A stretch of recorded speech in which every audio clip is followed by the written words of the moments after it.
The Subtle Art of Not Giving a FCK by Mark Manson. Imagine a life where you're not weighed down by constant worry or pressured by the need to please everyone.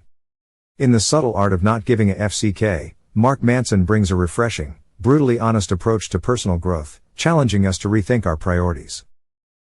Instead of chasing happiness through superficial achievements or social validation, Manson argues that we find fulfillment by focusing on what truly matters, and by letting go of the rest. This book is about accepting life's ups and downs, choosing our battles wisely, and living with purpose. Through his no-nonsense wisdom, Manson cuts through the fluff, urging readers to accept life's harsh realities and discover freedom by caring less about things that don't matter. Here's a closer look at the key ideas and life lessons that make this book an eye-opener for personal growth. The illusion of constant positivity. Manson opens with a countercultural idea. Life isn't about staying positive all the time.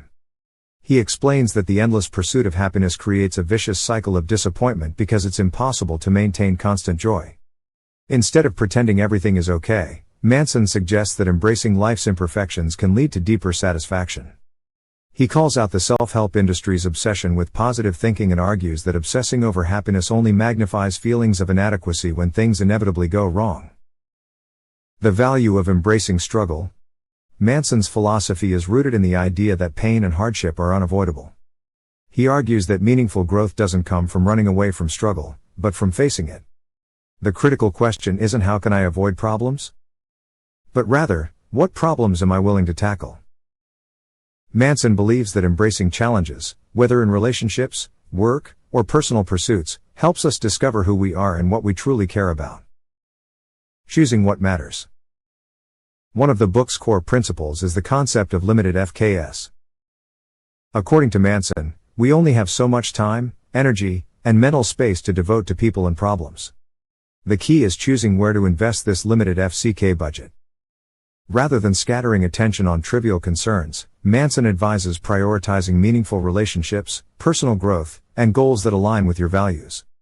By consciously deciding what deserves your focus, you regain control over your life, shifting your energy from shallow distractions to purposeful pursuits. The power of responsibility. A powerful lesson in Manson's book is the importance of taking responsibility for your life. He argues that blaming others or external circumstances for your problems keeps you stuck, while accepting responsibility empowers you to make changes. This doesn't mean blaming yourself for everything that happens, but rather taking ownership of how you respond to situations. Manson calls this the responsibility/fault fallacy. The idea that while you may not be at fault for certain events, you're always responsible for how you choose to deal with them. This shift in mindset frees you to take proactive steps toward a more fulfilling life. Letting go of approval and success obsession. Many people are trapped in the cycle of seeking approval from others, measuring their worth through social media likes, career achievements, or external validation. Manson encourages readers to break free from these traps by questioning their values and defining success on their own terms. He reminds us that superficial markers of success are often unreliable and don't necessarily bring happiness. Instead of striving to be liked or admired, Manson suggests focusing on authenticity, integrity, and personal satisfaction. The paradox of choice. In today's world, the endless choices we face can be overwhelming.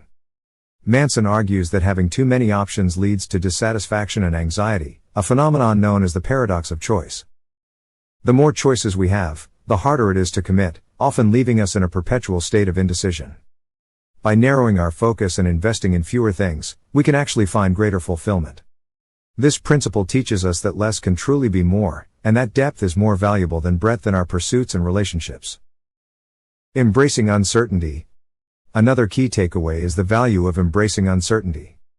Manson argues that the need for certainty is a limiting belief that holds us back from growth and self-discovery. By accepting that we don't have all the answers and that we may be wrong, we become more open to learning, adapting, and evolving.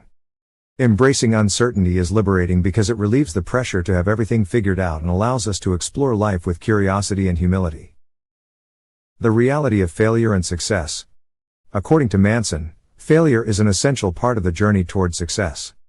He explains that most achievements are born from repeated failures, not immediate success. Instead of fearing failure, he encourages us to see it as a necessary step in the learning process.